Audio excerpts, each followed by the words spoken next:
Pemirsa, sinyal reshuffle atau perombakan menteri kembali menguatkan. Presiden pada Kamis lalu sudah mengatakan bahwa ia telah menerima seluruh laporan kinerja para menteri yang sudah dikumpulkan kepada dirinya. Dan ia mengakui bahwa ada menteri yang memperoleh rapor merah. Apakah rapor merah menteri ini akan berujung pada reshuffle dan apa sebetulnya masalah yang perlu kita uraikan sehingga pemerintahan Jokowi JK ini bisa bekerja dengan maksimal?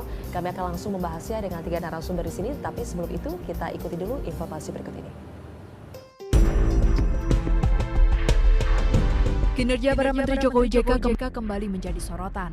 Setelah pekan ini, Presiden marah pada kinerja para menterinya terkait molornya waktu bongkar muat atau dwelling time pasca sidak di Pelabuhan Tanjung Priok. Masih amburadulnya pelayanan pemerintah ini, menurut Sekretaris Kabinet Andi Wijayanto, bukan tidak mungkin mendorong Presiden memberikan sanksi, termasuk mengganti pejabat pada posisi-posisi terkait. Ditunggu saja. Presiden kan sudah sangat keras, sudah sangat jelas bahwa kalau hal sepenting itu yang menjadi prioritas Presiden tidak dilakukan secara serius, ya Presiden tidak ragu-ragu untuk segera mengganti posisi-posisi yang relevan. Apakah di tingkat BUMN, apakah di tingkat eselon akan bisa dilakukan. Di tingkat direksi ya, di tingkat direksi BUMN ataukah di tingkat eselon di kementerian atau memang ada evaluasi sistem yang lebih menyeluruh. Tidak tinggal diam, beberapa menteri pun langsung menggelar rapat bersama. Menko Kemaritiman, Menteri Perhubungan, dan Menteri Perdagangan misalnya. Berharap pemerintah segera mengeluarkan kepres terkait pelayanan dan pengaturan satu atap di wilayah pelabuhan. Sehingga perizinan lebih mudah dilakukan dan telah selesai sebelum barang milik para importir tiba di tanah air. Presiden Jokowi pun telah meminta para menterinya mengumpulkan laporan tertulis sebanyak 2 halaman terkait kinerja masing-masing. Laporan evaluasi ini merupakan pencapaian dan rencana kinerja para menteri sejak dilantik pada Oktober 2014 silam. Kan saya sampaikan, saya itu selalu mengevaluasi, baik lewat laporan, juga saya cek di lapangan, progres-progres yang sudah kita perintahkan seperti apa, selalu seperti itu. Ya contoh seperti kemarin di Lampung, setelah groundbreaking pun tetap saya cek setelah 2,5 bulan, tetap saya cek. Lapangan juga, laporan juga, perkembangan setiap hari, setiap minggu, setiap bulan juga saya ikuti terus. Mengurus sebuah negara bukanlah hal yang mudah. Kecepatan saja tentu tidaklah cukup. Diperlukan kepemimpinan dan sistem manajemen yang baik agar sebuah negara mampu maju dan berkembang pesat. Sejumlah survei yang dirilis pada April lalu menunjukkan kepuasan publik terhadap pemerintahan Jokowi JK di berbagai sektor terus menurun, bahkan dengan rata-rata di bawah 50%. Perombakan kabinet bahkan sempat dijadikan usulan agar pemerintahan Jokowi JK lebih efektif sesuai jargon politiknya saat kampanye lalu. Meski sejumlah pihak juga menilai waktu 6 bulan masih terlalu singkat dan belum sepadan untuk menjadi pertimbangan kinerja para menteri. Ketua Setara Institut Hendardi bahkan menyebut salah satu penyebab rendahnya kinerja pemerintahan adalah kepemimpinan presiden yang lemah. Ia menyarankan presiden dan wapres harus bersatu dalam bersikap agar tidak kontraproduktif bagi kinerja pemerintahan. Rapor para menteri meninjau pemerintahan Jokowi JK itulah menjadi topik kita pada hari ini. Saya akan langsung saja kepada Pak Renal Kasali, pakar manajemen. Saya ingin tanya, ini kita lebih kurang 8 bulan kabinet kerja bekerja, 2 kali sinyal reshuffle ini muncul, dan beberapa kali kita lihat Presiden marah dan mengatakan kecewa di depan media. Apa sebetulnya yang salah pada kabinet kerja ini? Ya sebetulnya kan persiapannya sudah cukup panjang, tetapi iklim dinamika di dalam masyarakat ini begitu kuat. Bahkan bukan hanya di dinamika Indonesia, di dinamika dunia terhadap Indonesia itu begitu kuat. Ya. Kita tahu pada waktu saat pelantikan, Anda lihat kan di Jalan Sudirman Tamrin itu dengan kereta begitu gegah gempita dan orang begitu banyak. Ini harapan begitu tinggi. Tetapi harapannya begitu tinggi ini kan tidak bisa deliver dengan cepat. Ada banyak rintangan-rintangan yang ternyata harus dihadapi di situ. Ketika penyusunan kabinet, ternyata juga kita lihat nama-nama yang sudah dimatangkan jauh-jauh hari, ternyata tidak bisa dijalankan. Tawar-menawarnya begitu kuat, tarik-menarik dengan kepentingan yang lain begitu kuat. Jadi kita tidak bisa melihat Indonesia ini adalah sebuah perjalanan dari A maka ke B, habis B maka ke C maka ke D, tidak bisa. Kita melihat sebuah perjalanan yang begitu siksa. Ya, dari A barangkali kita ke M dulu, dari M kita balik lagi ke B, dan seterusnya. Jadi memang Indonesia sangat siksa saat ini. Sehingga diperlukan manusia-manusia yang dinamis, yang bekerja cepat dan dinamis. Yang kedua, diperlukan lembaga-lembaga penegak hukum yang juga dinamis. Yang ketiga, diperlukan badan-badan audit yang juga berpikirnya jangan hanya melihat prosesnya saja, tapi juga melihat proses yang benar, tentu juga outputnya tercapai. Audit tidak bisa hanya proses, tapi juga performance-nya bagaimana. Kemudian diperlukan vendor-vendor, lembaga-lembaga yang terlibat semua yang mempunyai integritas. Nah, di dalam ini terdapat hal-hal yang tidak terpenuhi. Sehingga yang terjadi ketika di luar itu bergejolak seperti roller coaster begitu, kita ini seperti panik dan seperti kemudian menahan. Dan akhirnya kemudian kita melihat banyak yang kita tidak bisa perform, tidak bisa merespons dengan cepat. Lalu kemudian apakah komposisi orang-orang yang berada di kabinet kerja ini, sebetulnya kan kalau kita lihat pada pemerintahan Jokowi JK kali ini, komposisi profesional itu lebih banyak dari yang berada di partai politik. Apakah itu profesional sudah lebih banyak tetapi tidak bisa menyesuaikan dengan dinamika yang terjadi di luar sana? Kita juga harus melihat profesional ini profesional dalam bidangnya atau bukan. Kalau dia dalam bidangnya dan dia mungkin perlu waktu. Karena dia adalah profesional ketika dia bekerja, dia harus memahami sistem birokrasi yang di dalamnya. Nah, birokrasi yang di dalamnya ini kan memang sangat mengunci. Sudah ada undang-undang aparatur sipil negara yang baru bisa dieksekusi setelah 6 bulan ini dengan pengangkatan pejabat yang dilelang ini. Prosesnya baru sampai di situ. Nah, tetapi ini kan tidak cukup. Bukan hanya soal itu, kita juga memerlukan undang-undang keuangan negara yang baru yang bisa menjawab. Ketika kita bicara BUMN, kita harus punya undang-undang tentang BUMN yang baru. Karena BUMN kita ini terkunci saat ini gitu. Kita tidak bisa membedakan antara pemerintah dengan negara. Sehingga kemudian di mana akhirnya parlemen harus masuk terlibat. Karena di situ ada kata pemerintah, ada kata negara. Yang mana? Kalau seorang eksekutif di swasta bisa ngambil tindakan merugikan itu adalah kegiatan ekonomi, kegiatan bisnis. Tapi kalau itu adalah sebuah BUMN karena ada kata negara di situ, maka kemudian parlemen bisa terlibat, BPK bisa terlibat dan dianggapnya kerugian negara. Sanksinya sangat berat. Kemudian bagaimana penegak hukum kemudian mengkriminalkan para pengambil keputusan yang menghadapi situasi ketidakpastian. Ini menimbulkan rasa takut yang besar di bawah. Kemudian kita lihat panitia-panitia lelang, orang-orang bagus karena harus punya sertifikat untuk menjadi panitia lelang, itu membodohi dirinya. Jadi mereka justru membuat dirinya tidak lulus menjadi panitia lelang dan membiarkan mereka yang underqualified lulus di sana dan mereka juga bisa menjadi panitia lelang sehingga akibatnya menjadi kacau semua. Jadi ada banyak sekali faktor-faktor yang saling berkaitan satu sama lain yang menyebabkan mempengaruhi kinerja pemerintahan kita saat ini. Saya ingin tanya ke Pak Zulfan, 7 bulan lebih, 8 bulan kita bisa bilang ya, kabinet ini bertugas, 2 kali sinyal reshuffle muncul. Apakah sebetulnya kinerja pembantu-pembantu Jokowi ini sebegitu buruknya sampai 2 kali ini sinyal reshuffle muncul? Ya, kalau saya lihat begini, kita kalau sedikit kita mundur ke belakang, ya, kita flashback kepada masa Orde Baru. Kita melihat ini kan jelas apa yang dikerjakan oleh, apa yang harus dikerjakan oleh anggota kabinet, ada GBHN, ada Rivelita. Kalau sekarang kan modal kita kan cuma nawacita. 9 itu yang kita jelas dari Trisakti kemudian menjadi 9 nawacita yang dirumuskan oleh tim Jokowi JK. Nah sekarang apakah 9 poin di dalam nawacita itu betul-betul bisa dijabarkan nggak? Ini kan langsung sekarang tiba-tiba kita masuk ke APBN, lalu APBN langsung masuk kepada program, kemudian programnya kan susah. Apa yang mau dikerjakan? Jadi sehingga orang menilai anggota kabinet ini ya kerja teknis. Bukan kerja dalam bentuk program, sehingga untuk mengukur hasilnya itu susah. Coba kalau kita jadikan nawacita ini sebagai indikator, tolok ukur apakah menteri ini berhasil atau tidak misalnya. Ini kan paling berat, ya misalnya dari sudut pandang ekonomi, katakanlah kita bicara mulai dari politik, kedaulatan politik kita seperti apa sekarang, kemudian kemandirian ekonomi kita. Boleh saja Presiden ketika KHA kemarin mengatakan kita akan mengevaluasi dengan IMF, dengan World Bank, macam-macam, itu bisa saja. Tapi kan ini bukan suatu hal yang gampang, karena sudah terlalu lama kita ini memang selama ini meminta bantuan pinjaman dari lembaga-lembaga keuangan internasional ini. Nah, tentu ini memerlukan anggota kabinet yang bisa bagaimana menjabarkan apa yang disampaikan oleh Presiden. Nah, jadi menurut saya, memang siapapun yang menjadi menteri sekarang itu, kalau dia bersandar kepada nawacita, ini berat. Menurut saya. Karena nawacita ini sebuah bukan sebuah gagasan yang main-main, ini sebuah suatu gagasan besar. Oke, oleh karena itu key performance indicator-nya pun sebetulnya harus dibuat dengan jelas. Bagaimana mengukur kinerja para menteri juga harus dibuat dengan jelas. Baik, nanti saya akan tanya kepada Mas Philip, selain soal yang tadi, saya ingin bertanya, apakah ini sinyal-sinyal yang diberikan Presiden meminta para menterinya untuk melaporkan, memberikan laporan kinerja para menteri dalam waktu 2 hari sudah harus dikumpulkan, terus juga marah-marah kemarin dan mengancam akan dicopot.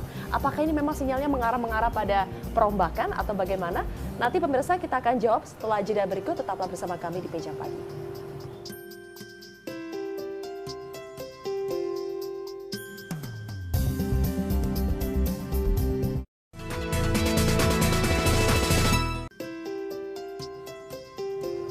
Pemirsa, Presiden meminta para menterinya untuk melaporkan laporan kinerja para menteri sejak mereka dilantik, dan ini juga berdekatan dengan marah-marah Presiden pada saat di Pelabuhan Tanjung Priok sehingga mengancam para menterinya ini bisa dicopot apabila memang terbukti tidak bertanggung jawab terkait dengan dwelling time. Kalau kita baca sinyal-sinyal yang sudah muncul, bahkan sebetulnya sudah muncul sejak April dan bulan Mei ya, Mas Philip.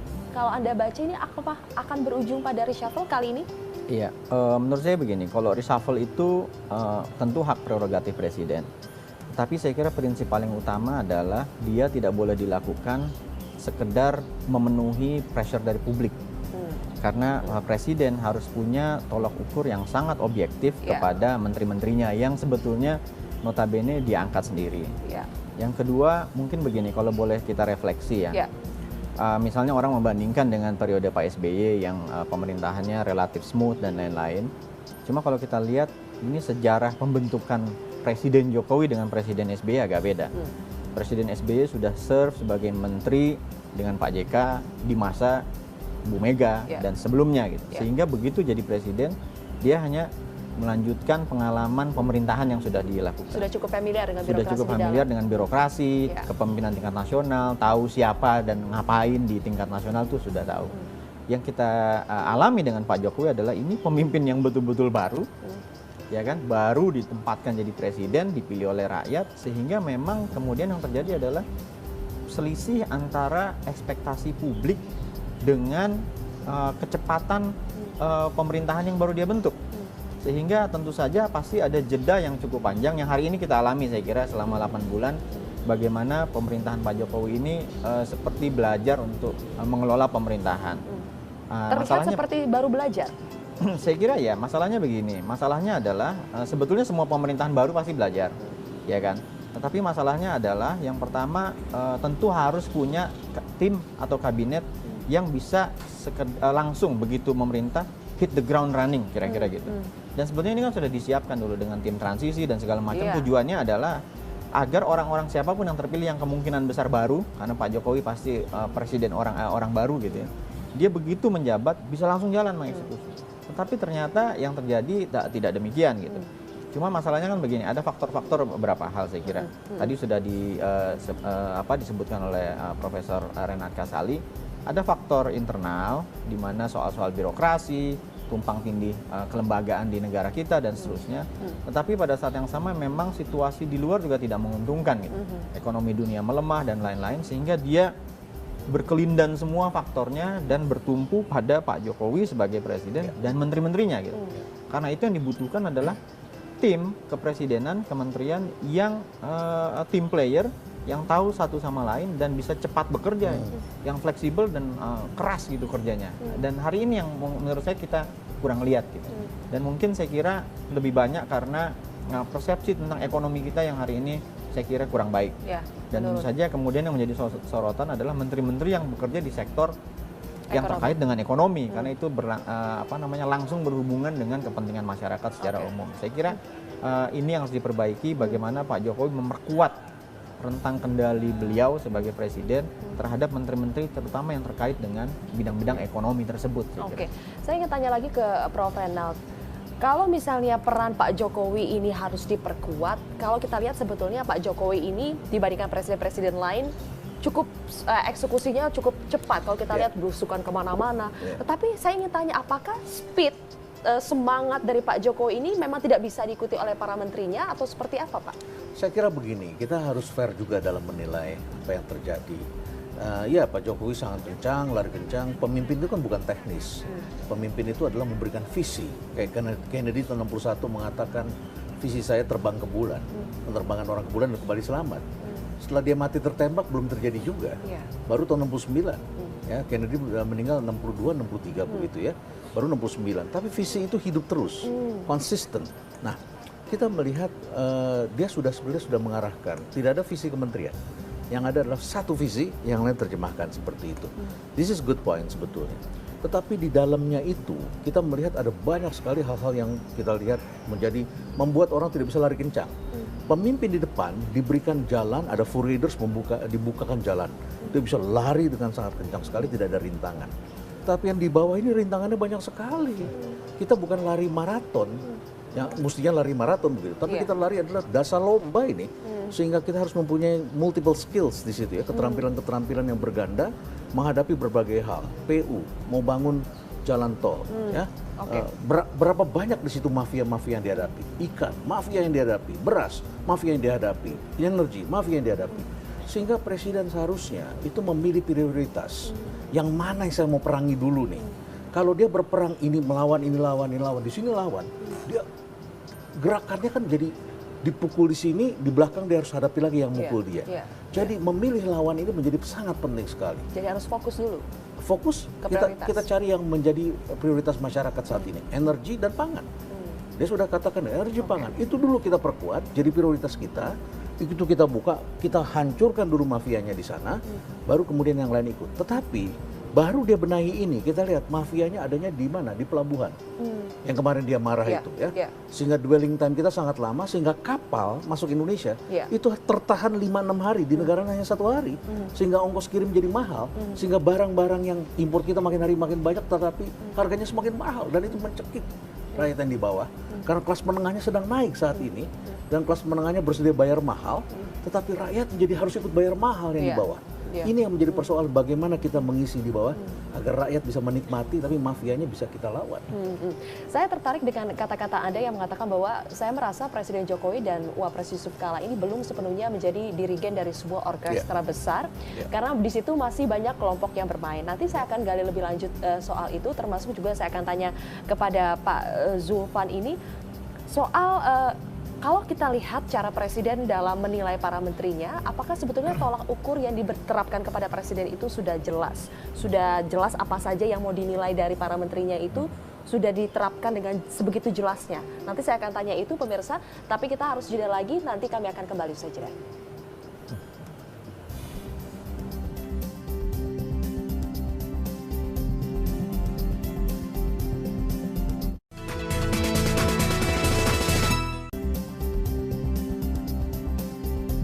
Presiden meminta para pembantunya, para menteri untuk mengumpulkan laporan kinerja menteri yang dibuat selama 2 hari dan 2 halaman pula dibuat sendiri oleh para menterinya. Kalau kita lihat Pak Zulfan, apakah tolak ukur dalam menilai evaluasi kinerja menteri itu cukup dengan melaporkan laporan kinerja menteri yang 2 halaman saja? Ya begini, dalam 8 bulan ini sebenarnya harus ada tim yang serius ya, menilai rapor menteri ini, apa yang dia kerjakan. Oleh karena itu saya katakan tadi, kita ini punya alat nggak? Harusnya kan punya konsep dulu, bahwa 6 bulan kamu kerjakan ini, masing-masing departemen. Nah, lalu kemudian dicek, apakah 6 bulan dia bekerja sesuai dengan apa yang ditargetkan atau tidak. Baru kita mengatakan bahwa dia gagal atau tidak. Ini kan sekarang nggak ada. Dia mau kerja 6 bulan atau 1 tahun, bagaimana mengukurnya? Nah, kemudian Presiden minta supaya menteri membuat laporan sendiri, ya kan? Ini saya kira menyulitkan menteri juga. Apa yang dia mau laporkan kalau seandainya target tidak tercapai? Kan tidak boleh mengada-ngada. Nah, oleh karena itu kalau menurut saya bahwa kita kembali lagi tadi visi seorang presiden itu penting. Oleh karena itu penilaian publik itu boleh jadi catatan, tapi tidak boleh menjadi prinsip yang kemudian itu menjadi keputusan. Saya ambil contoh beginilah, saya sedikit ya sebagai ilustrasi, itu Deng Xiaoping, begitu dia menjadi ketua Partai Komunis, dia langsung bilang, saya rombak cara-cara yang masa lalu. Apa? Pertama, sosialisme Tiongkok. Kedua, dia bilang kita harus open door policy, menerima modal asing. Ketiga, demokrasi.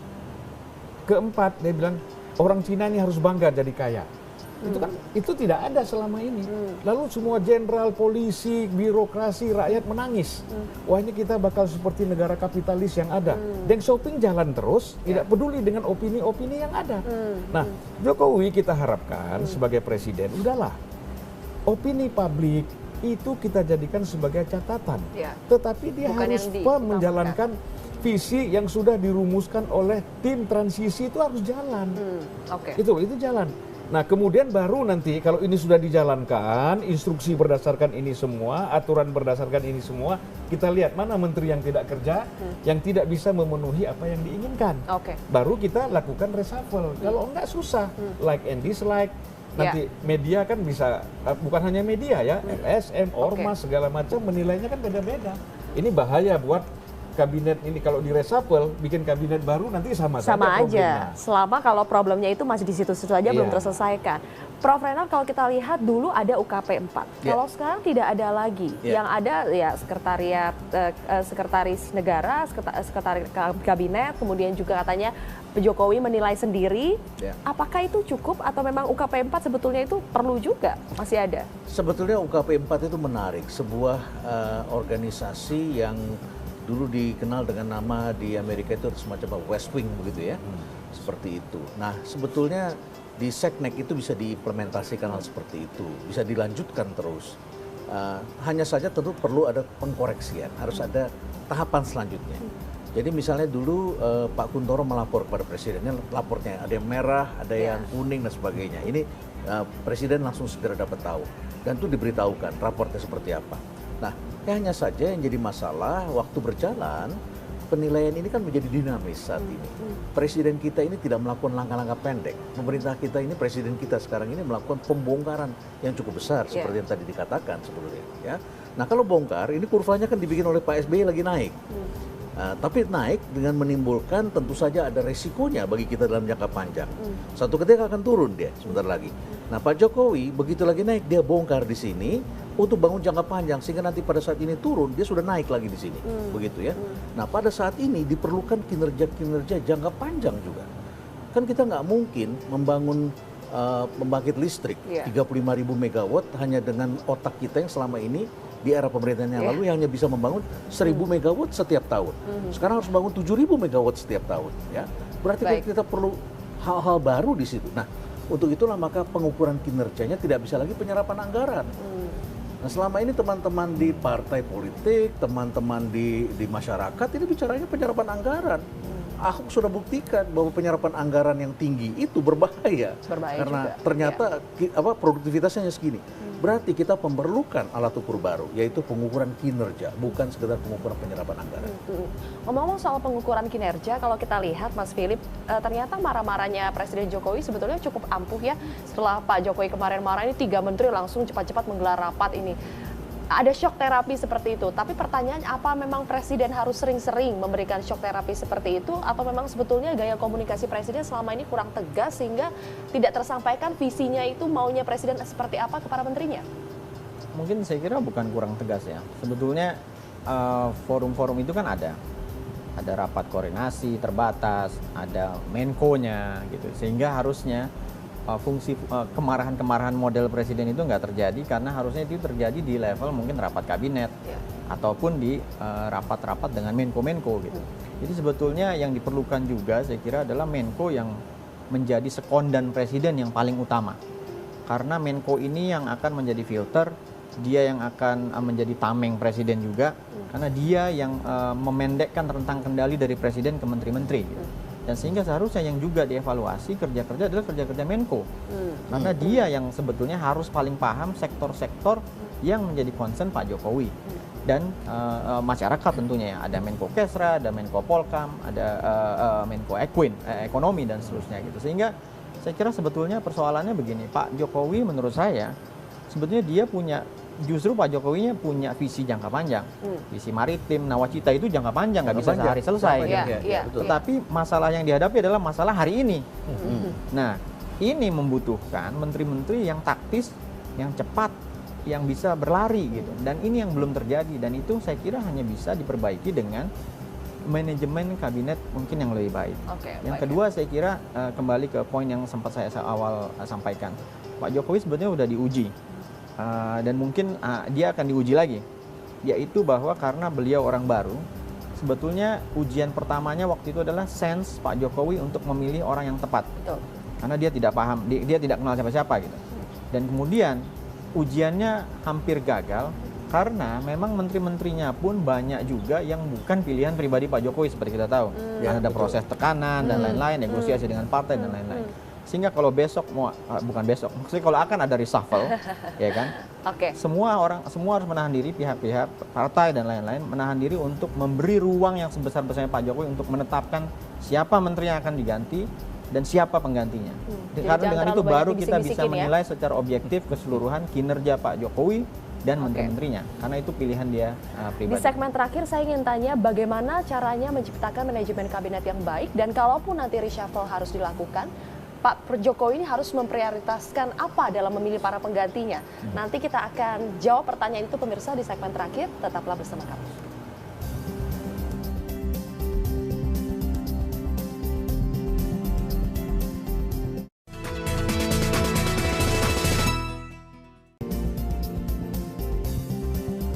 Kita sudah masuk di segmen terakhir pemirsa. Pertanyaan saya sama seperti tadi, supaya pemerintahan Jokowi JK ini dapat bekerja dengan lebih optimal, lebih produktif, manajemen kabinet seperti apa yang harus dilakukan, dan kalaupun reshuffle harus dilakukan, apa yang harus menjadi prioritas Pak Jokowi dalam memilih para penggantinya? Saya ke Pak Zulfan terlebih dahulu, silakan.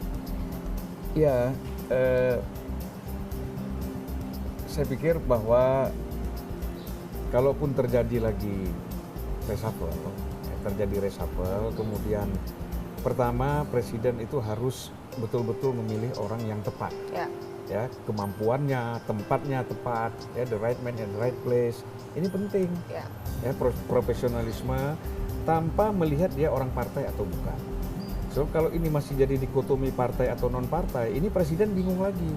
Presiden boleh memilih orang partai dengan tentu saja berbicara dengan ketua umum partai bahwa saya mau orang ini. Bagaimana ketua umum partai? Ya, jangan menunggu juga diusulkan. Orang ini profesional, mampu. Nah, tinggal partai ini kan mengendorse saja bahwa orang ini bagus gitu loh. Sebab kalau enggak, kalau kita asal pilih lagi, bongkar pasang, nanti 6 bulan lagi problemnya sama lagi, kita mengulangi lagi. Nah, ini menurut saya merugikan kita semua. Ya, persoalan ekonomi kita seperti ini, kemudian perdagangan kita tidak bergerak, ya banyak problem lah kalau kita membicarakan. Jangan sampai mengulangi kesalahan yang sama ya. Intinya right man in the right place. Prof Renal? Gini, kita jangan sampai menggunakan jurus orang mabuk mencari kunci. Orang mabuk mencari kunci itu ketika ditanya di malam hari, dibantu oleh banyak orang, dan kemudian ditanya, kenapa nyarinya di sini? Kan di sini ada lampu. Jadi karena di tempat lampu itu, padahal jatuhnya barangkali di tempat lain. Nah, kita harus melihat kegelisahan ini kan karena ada kegaduhan. Kegaduhan karena tidak ada kinerja. Ya. Di mana yang kegaduhan itu harus kita pisahkan dua. Kegaduhan yang diciptakan publik karena kepentingan politik atau kekuasaan, dan kegaduhan yang memang karena kinerja. Kegaduhan kinerja itu adanya di penegakan hukum. Bagaimana ceritanya ini penegakan hukum menjadi kacau balau seperti ini, pemberantasan korupsi menjadi seperti ini, pelemahan. Pak Jokowi harus tegas dalam penegakan hukum dan tadi pemberantasan korupsi. Ya, dalam hal ini ya, dia harus punya elemen-elemen orang-orang yang bisa menegakkan itu. Yang kedua adalah tantangan Indonesia ke depan itu dalam bidang ekonomi adalah mengenai makanan, pangan. Ya, pangan. Kalau rakyat sudah lapar, itulah yang menjadi benih revolusi Prancis 1789, ya. Itulah yang terjadi di Arab Spring. Kita lihat di Timur Tengah beberapa kepala negara berjatuhan di sana karena adalah pangan. Food inflation-nya luar biasa. Memasuki tahun 2010-2013 itu harga pangan itu meroket luar biasa, ya. Nah, oleh karena itu maka itu dilihat kegaduhan-kegaduhan mana di sana, dan jangan mengangkat orang yang akan menimbulkan persoalan baru. Jadi kegaduhan ini, jauhkan kegaduhan yang diciptakan, fokus pada kegaduhan karena kinerja. Baik, terima kasih. Kemudian Mas Philip? Saya kira menambahkan saja, melengkapi. Yang penting saya kira juga adalah manajemen internal pemerintahan, baik di kabinet maupun dalam hubungannya Pak Jokowi dengan lembaga-lembaga lain yang harusnya bisa membantu Pak Jokowi. Dan dalam kaitan ini saya kira yang pertama misalnya Pak Jokowi harusnya memperkuat atau mempertegas pressure kepada Menko-Menko. Karena mereka ini yang memegang kendali operasi menteri-menteri yang ada di bawahnya. Sehingga Presiden bisa mengevaluasi, karena Menko-Menko ini tugasnya adalah mengawal visi presiden yang harus dijalankan oleh menteri-menteri. Yang kedua, saya kira juga persoalan manajemen komunikasi. Komunikasi internal dan komunikasi eksternal. Saya kira presiden misalnya kecewa, marah kepada media itu kurang pas. Karena presiden punya forum sendiri buat menteri-menteri. Rapat kabinet, rapat koordinasi dan lain-lain, dan kemudian fungsi keluar itu, manajemen komunikasi itu tidak harus mengukur kinerja menteri melalui seberapa banyak exposure-nya di media. Ada banyak cara yang bisa dipakai presiden untuk mengetahui persis menteri mana yang sebetulnya perform. Ada kementerian-kementerian yang nggak perlu juga exposure di media banyak-banyak, karena kerjanya memang sebenarnya lebih banyak di belakang. Kayak Menteri Pertahanan dan lain-lain itu nggak mungkin tiap hari ada di media, malah bisa bikin kacau kan gitu. Sehingga saya kira ini hal-hal yang harus diperbaiki oleh presiden dan kabinet. Baik, terima kasih banyak ketiga narasumber saya di sini. Terima kasih banyak. Kita tunggu saja nanti bagaimana aksi dari Pak Jokowi dan juga Pak JK dalam membenahi rapor para menteri